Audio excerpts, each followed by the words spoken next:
Welcome to middle education. लीजिए आपके सामने अर्धवार्षिक परीक्षा वर्ष 2024 कक्षा 9वीं के गणित विषय का अभ्यास प्रश्न लेकर के आ चुका हूं।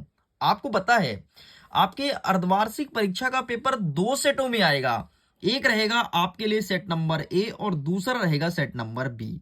नहीं पता कि आपके स्कूल में कौन सा सेट देखने को मिलेगा। एंड मिडिल एजुकेशन आपके लिए क्या करेगा, मिडिल एजुकेशन आपके सामने दो सेटों में अभ्यास प्रश्न लेकर के आएगा, जिससे बेहतरीन तैयारी हो पाएगी आपके एग्जाम की। अगर तुम मेरे द्वारा बताए हुए सेट नंबर 1 और सेट नंबर 2 के वीडियो को बहुत अच्छे से पढ़ के जाते हो, सारे क्वेश्चंस को प्रिपेयर करते हो, डेफिनेटली अपने एग्जाम में सबसे अच्छे नंबर से पास होने वाले हो।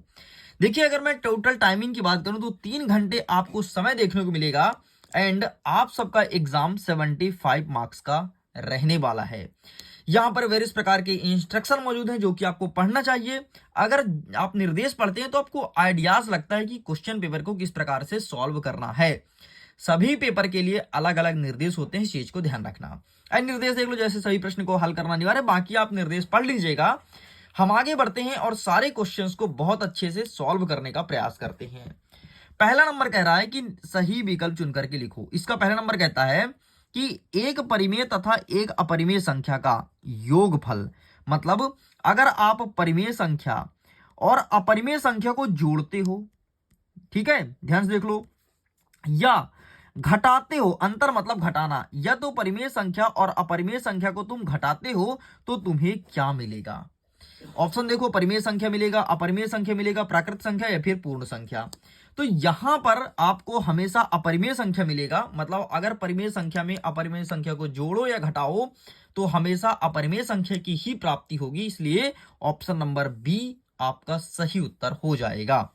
हमारा दूसरा नंबर कहता है किन्हीं दो परिमेय संख्याओं का गुणनफल क्या होगा। मतलब अब क्या करना है, एक परिमेय संख्या ले लो और दूसरा परिमेय संख्या ले लो, अब तुम इसका गुणा कर लो तो तुम्हें क्या मिलेगा। क्या अपरिमेय संख्या मिलेगी या फिर परिमेय संख्या, या फिर सदैव एक पूर्णांक मिलेगा, या तो कभी अपरिमेय और कभी परिमेय, क्या मिलेगा। तो देखो यार, अगर तुम परिमेय और परिमेय को जोड़ोगे, गुणा करोगे तो तुम्हें सदैव परिमेय संख्या ही मिलेगी, और अगर अपरिमेय और अपरिमेय संख्या को गुणा करोगे तो आपको अपरिमेय संख्या मिलेगी। इस चीज को ध्यान रखना, ठीक है। तो अगर परिमेय अपरिमेय को जोड़ोगे तो क्या मिलेगा, अपरिमेय मिलेगा। परिमेय अपरिमेय घटाओगे तो परिमेय मिलेगा। लेकिन अगर परिमेय और परिमेय का गुणा करोगे तो तुम्हें परिमेय संख्या ही मिलेगी। और ये दोनों क्वेश्चन वर्ष 2022 में 23 में आपके वार्षिक परीक्षा में पूछा गया है, और देख लेना इस बार तुम्हारी अर्धवार्षिक में यही प्रश्न आने वाला है। आगे बढ़ते हैं। तीसरा नंबर कह रहा है कि अंडर रूट 3 का दशमलव प्रसार क्या है। मतलब अगर अंडर रूट को 3 को तुम दशमलव में लिखते हो तो किस प्रकार से लिखेगा, शांत होगा, अशांत होगा, या फिर अशांत अनावर्ती होगा, या फिर इनमें से कोई नहीं। तो इसका सही आंसर होगा ऑप्शन नंबर सी, अशांत अनावर्ती। मतलब ये अशांत होगा, मतलब लगातार बढ़ती जाएगा संख्या, और अनावर्ती होगा। आगे बढ़ते हैं। चौथा नंबर ध्यान से समझो, सारे क्वेश्चन को ध्यान समझना, क्योंकि गणित के जितने भी एक विकल्पीय प्रश्न है या बहुविकल्पीय प्रश्न है वो सारा आपके इसी बेस्ड, मतलब इसी कॉन्सेप्ट पर बेस्ड क्वेश्चन आएंगे। देख लेना, यही क्वेश्चन आएगा, यही तुम्हें सेम टू सेम रखा मिलेगा, क्योंकि पूरा सिलेबस के अकॉर्डिंग ही आपके सामने प्रश्न पत्र लाया गया है। चौथा नंबर देखो, दो परिमेय संख्याओं का योगफल सदैव क्या होगा। अब भाई साहब, हमने दो परिमेय संख्या गुणा किया तो गुणा करने पर हमें परिमेय संख्या मिला। अब अगर हम दो परिमेय संख्या को जोड़ते हैं तो क्या मिलेगा, क्या परिमेय मिलेगा, अपरिमेय मिलेगा, या फिर कभी परिमेय कभी अपरिमेय, या फिर इनमें से कोई नहीं। तो भाई साहब, जब भी तुम दो परिमेय संख्या गुणा करो, जोड़ो, कुछ भी करो, घटाओ, हमेशा तुम्हें परिमेय संख्या ही मिलेगा। इस प्रकार से यह सही उत्तर हो जाएगा। पांचवा नंबर देखो, शून्य बहुपद की घात है एक, कोई भी पूर्ण संख्या परिभाषित नहीं, या फिर शून्य।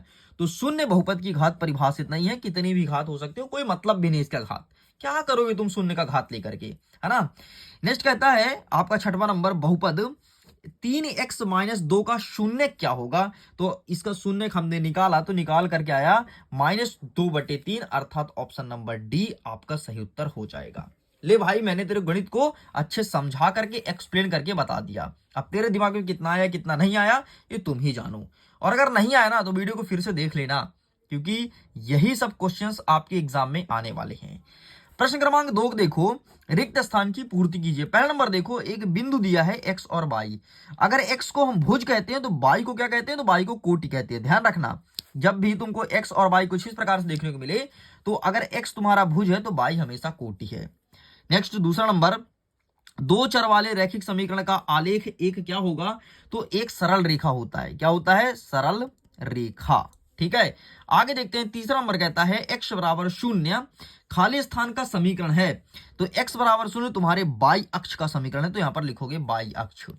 चौथा नंबर देखते हैं, वे वस्तुएं जो परस्पर संपाती हो एक दूसरे के खाली स्थान होते हैं। तो जो परस्पर संपाती होता है वो एक दूसरे के बराबर होते हैं, यहां पर आपको बराबर लिखना है। आगे देखते हैं। पांचवा नंबर कहता है, एक शांत रेखा को खाली स्थान रूप से बढ़ाया जाता है। तो एक शांत रेखा को हम कितना बढ़ा सकते हैं, तो अनिश्चित रूप से, कितना ही बढ़ा लो कोई दिक्कत नहीं। तो एक शांत रेखा को अनिश्चित रूप से बढ़ाया जा सकता है, इस चीज को ध्यान रखिएगा। छठवां नंबर कहता है, दो कोण जिनका योग 90 डिग्री हो क्या कहलाता है, तो वो हमेशा न्यून कोण कहलाएगा। देखिए यार, जब न्यून कोण रहेगा ना, तभी जाकर के उसका जो एंगल है 90 डिग्री बनेगा। अगर न्यून कोण नहीं है ना तो 90 डिग्री से ऊपर जाएगा, इस चीज को ध्यान रखना। तो ये भी आपका होता है कंप्लीट। आगे बढ़ते हैं। तीसरा नंबर कह रहा है, एक सेकंड, हमारा तीसरा नंबर कह रहा है कि सही जोड़ी मिलाइए। एक साइड दिया है आ, दूसरी साइड दिया है बा। आ को बा से मिलाना है, तो आइए फटाफट मिलाते हैं। सबसे पहला कह रहा है कि शीर्षाभिमुख कोण की माप, ठीक, ये बोला गया है। और एक में है भुज और शून्य, तो हम क्रमशः मिलाएंगे, इस चीज से आप टेंशन फ्री रहिएगा। तो चलो सबसे पहले हम एक काम करते हैं, पेज को पलट लेते हैं और क्रमशः एक एक चीज को मिलाना प्रारंभ करते हैं। देखो यहां पर क्या लिखा है कि त्रिभुज जिसकी दो भुजाएं समान हो। तो अभी पहला छोड़ो, दूसरे से मिलाते हैं। ठीक है, त्रिभुज जिसकी दो भुजाएं समान हो वो कहलाएगा आपका समद्विबाहु त्रिभुज। ठीक, क्या कहता है, बहुपद x धन 1 का शून्य क्या होगा, तो इसका ऋण 1 हो जाएगा। नेक्स्ट कहता है √5/√2, ये क्या होगा, तो ये 5 हो जाएगा। नेक्स्ट कहता है x का निर्देशांक, तो x का निर्देशांक आपका पहला वाला हो जाएगा, देखो ये वाला, ये हो जाएगा भुज और 0, ये हो जाएगा तुम्हारा, ये हो जाएगा तुम्हारा 5वें नंबर का। और छठवां नंबर कहता है बिंदु 4-1 स्थित है, तो ये हो जाएगा आपके चतुर्थांश में। और जो यहां पर बचा था, एक बचा था ना यहाँ पर, देखो ये पहला नंबर क्या बचा था, शीर्षाभिमुख कोण की माप, तो यहां पर आपका समांतर हो जाएगा, इससे मैच हो जाएगा, तो ये हो जाएगा पहले का उत्तर। इस प्रकार से आपका ये होता है कंप्लीट। आगे बढ़ते हैं। चौथा नंबर कहता है एक वाक्य में उत्तर दे दो। पहला नंबर कहता है एक ऋजु कोण की माप क्या होती है, तो अगर तुम्हारा कोई कोण ऋजु रेखीय कोण है मतलब 180 डिग्री का एंगल ड्रॉ करेगा। नेक्स्ट कहता है दो चर वाले रैखिक समीकरण का मानक रूप, वैसे तो कुछ भी लिख सकते हो लेकिन मानक रूप पूछा मतलब स्टैंडर्ड वैल्यूज, तो ये होता है ax धन by बराबर c, ये होता है मानक रूप।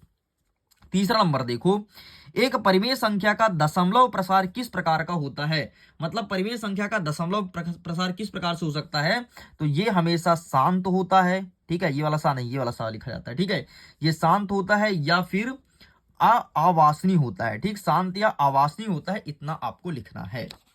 नेक्स्ट देखते हैं। चौथा नंबर कहता है एक रैखिक बहुपद का उदाहरण है। रैखिक बहुपद का उदाहरण क्या है, तो यहां पर कुछ भी लिख दो भाई, ले मैं लिख दिया 2x धन 3। नेक्स्ट कहते हैं पांचवा नंबर, भुज किसे कहते हैं। भाई एक दो चीज होता है, एक होता है भुज, दूसरा होता है कोटि।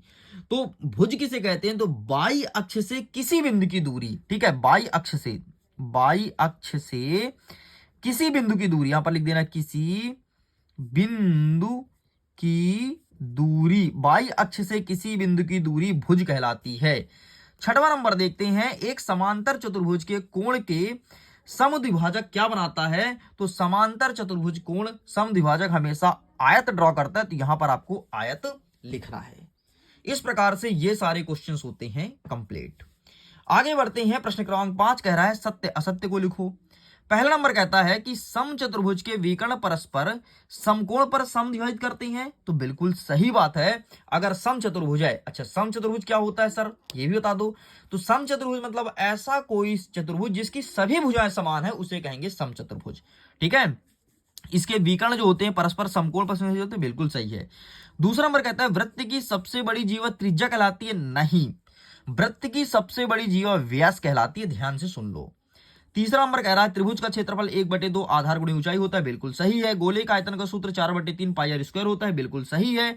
वर्ग अंतराल में 50-60 में 50 वर्गीय उच्च सीमा है, नहीं, 50 पहले तो 50 निम्न सीमा है और उच्च सीमा होगी 60, तो ये आपका गलत हो जाएगा। नेक्स्ट देखते हैं छठवां नंबर, प्रत्येक पूर्ण संख्या एक प्रकट संख्या होती है। ये प्रश्न बड़ा धांसू प्रश्न है यार, एमपी बोर्ड हर साल पूछे, रिकॉर्ड एमपी बोर्ड का 2020 में, 21 में, 22 में, 23 में, 24 में बोर्ड एग्जाम में आया है फाइनल पेपर में। और देखो ये कहता है कि प्रत्येक पूर्ण संख्या क्या प्रकट संख्या है, और इस क्वेश्चन में बड़े बड़े टीचर तक कंफ्यूज हो जाते हैं। अब देखो इसको सॉल्व कैसे करोगे। पूर्ण संख्या क्या होती है, जो शून्य से स्टार्ट होती है और अनंत तक जाती है भाई, और प्रकट संख्या जो 1 से स्टार्ट होती है। अब बताओ प्रत्येक पूर्ण संख्या, ये पूर्ण संख्या क्या प्रकट संख्या है, नहीं है। प्रत्येक कैसे है यार, शून्य भी तो इसमें काउंट है ना, इसमें क्या शून्य है, नहीं है, तो नहीं है। लेकिन अगर ऐसा प्रश्न पूछता कि प्रत्येक प्रकट संख्या क्या पूर्ण संख्या है, तो सही हो जाता, मतलब ये उठा के पहले देते पीछे तो सही हो जाता, लेकिन अभी गलत है। देख लो भाई, बड़े बड़े टीचर कंफ्यूज होते हैं, तुम यकीन नहीं होता तो अपने स्कूल के शिक्षक से पूछना ऐसा प्रश्न, कंफ्यूज हो जाएंगे। पहले कंफ्यूज हो जाएंगे, फिर हाँ अब शिक्षक है भाई तो क्लियर बता देंगे, लेकिन पहले कंफ्यूज सब लोग होते हैं भाई। मैंने कई ऐसे शिक्षकों को देखा है, कई ऐसे शिक्षकों से मिला जो मेरे साथी हैं, कंफ्यूज होते हैं पहले सुनते ही प्रश्न,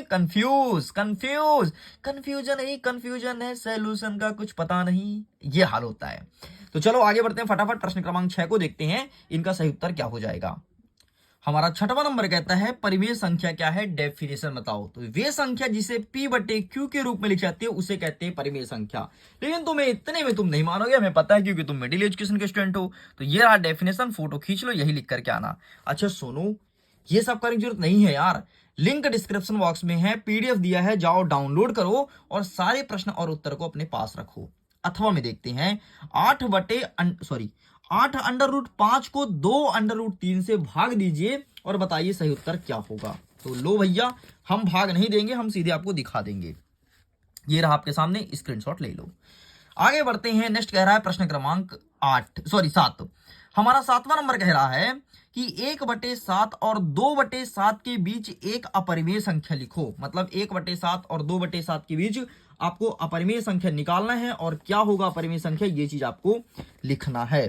तो आइए दिखाते हैं, ये रहा है आपके सामने आंसर, स्क्रीनशॉट ले लो, ठीक है, तीसरे नंबर का।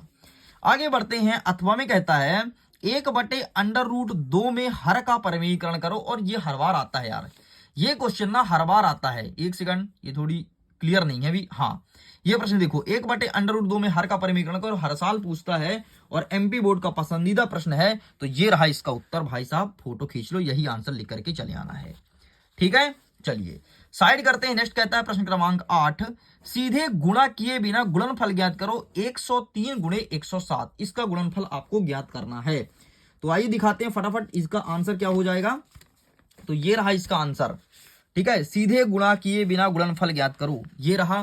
प्लीज आप इसका फोटो खींच लो, इन सारे क्वेश्चंस को बढ़िया प्रिपेयर कर लेना। आगे बढ़ते हैं, अथवा में कहता है कि यहां पर लिखा है 5x - 4x² धन 3 का मान ज्ञात करना है, जहां x बराबर 0 हो, x बराबर -1 हो और x बराबर 2 हो। मतलब कुछ नहीं कह रहा है, जहां जहां x रखा है ना, वहां एक बार x का मान 0 रखो, एक बार x का -1 और एक बार x का -2 रखो और सॉल्व कर दो, आपका आंसर आ जाएगा। लेकिन भाई साहब हम फटाफट आपको आंसर दिखा देते हैं कि इसका सही आंसर क्या लिखना है। ये रहा है आपके सामने, इसका फोटो खींचो, यही आंसर को बढ़िया चिपका करके चले आना।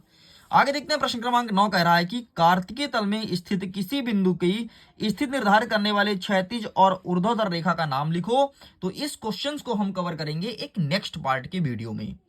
तो अभी तक हम वीडियो को यहीं पे एंड करना चाहते हैं, आपकी इजाजत चाहते हैं। जल्दी मिलेंगे सेकंड पार्ट में, जिसमें आगे क्वेश्चंस को कवर करेंगे और सारे क्वेश्चन को बेहतरीन तरीके से प्रिपेयर करवाएंगे। तो वीडियो को एंड करते हैं, एग्जाम के लिए ऑल द बेस्ट। PDF का लिंक डिस्क्रिप्शन बॉक्स में डाउनलोड करो। टेलीग्राम और इंस्टाग्राम पर जुड़ना ना भूलना, क्योंकि इंस्टाग्राम पर एक अलग ही दुनिया है। तुम जुड़ो तो मिडिल एजुकेशन के इंस्टाग्राम पर अलग ही दुनिया चलता है भाई, वहां अलग ही मजा है। तो जुड़िएगा जरूर, मैं जल्द ही लेकर के आऊंगा आगे क्वेश्चन सेकंड पार्ट में। Okay, bye bye.